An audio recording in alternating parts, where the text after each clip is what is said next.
minimal, minimal, minimal. Hello. So, let's talk about the word minimal. The part of speech for this word is an adjective, which means it describes a noun or pronoun. In common usage, minimal typically refers to something that has only what is absolutely necessary, with no extra or unnecessary features. For example, the minimal design of the new phone model allows it to be very affordable and efficient. The key thing to note about using minimal is that it often implies a sense of simplicity and lack of frills. So you might see it used in contexts where someone wants to emphasize that something is basic or stripped down. Additionally, remember that minimal can sometimes be confused with other words like minimum, which refers specifically to the smallest possible amount, whereas minimal describes something that has a small or minimal number of features. In a formal lecture setting, you might hear a professor say, "The new design requires minimal changes to be implemented, ensuring a seamless transition for our students." Here, minimal is used to convey that only the necessary adjustments are being made. In a casual conversation with friends at a coffee shop, someone might say, "I'm trying to get in shape for the summer, but I just need to make minimal changes to my diet and exercise routine each day." In this context, minimal implies that small, manageable steps are required to achieve the desired outcome.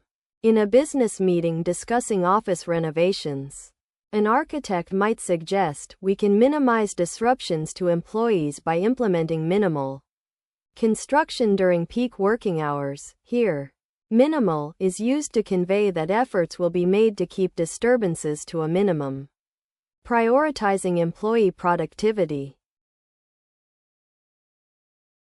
So, you want to know about minimal, right? Think of it like this. When we talk about something being minimal, we mean that it has only the most basic and essential qualities or features, nothing extra, nothing unnecessary. The main characteristics are simplicity, basicness, and a lack of complexity. It's similar to ideas like bare essentials or essence, which mean the same thing in different ways. When something is minimal, it focuses on what's truly important and gets rid of everything that's not needed, making it easy to understand and use. Mutual, mutual,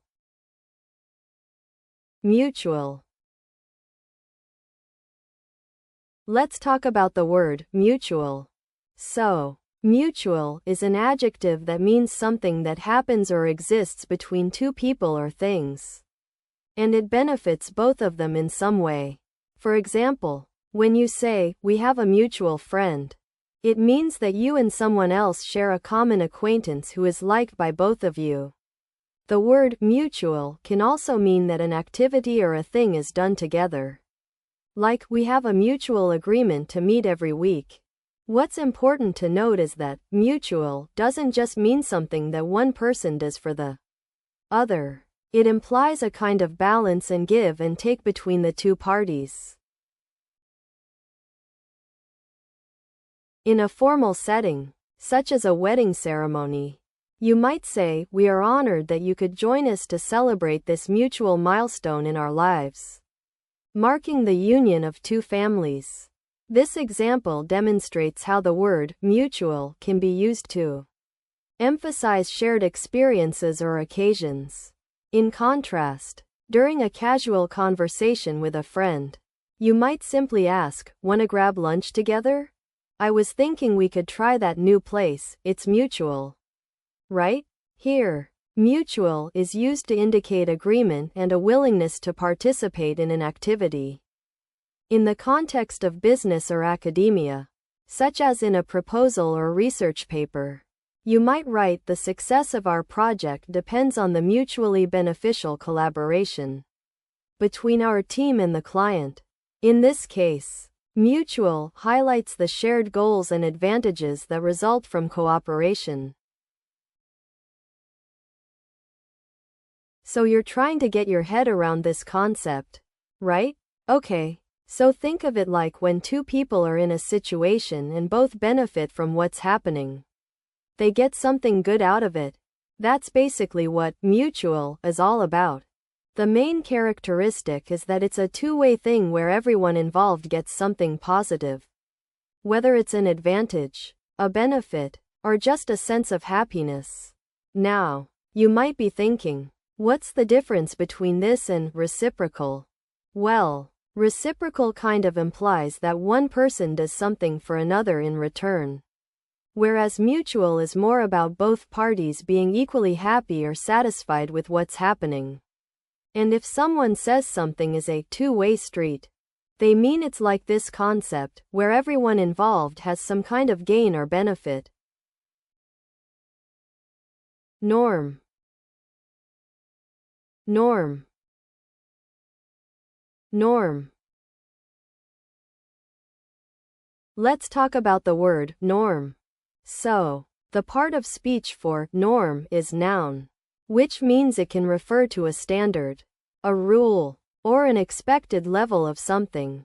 In common usage, you'll often hear norm used in phrases like the norm or above, below normal, where it's referring to a general standard or expectation. Think of things like the average temperature, the typical behavior of a group, or the usual price range for something. For example, the company tries to be more environmentally friendly, but above the norm. They're not doing too badly. One special note about using norm is that it's often used informally. So you might hear it in casual conversations or written in articles and blogs, but less commonly in formal writing or academic texts.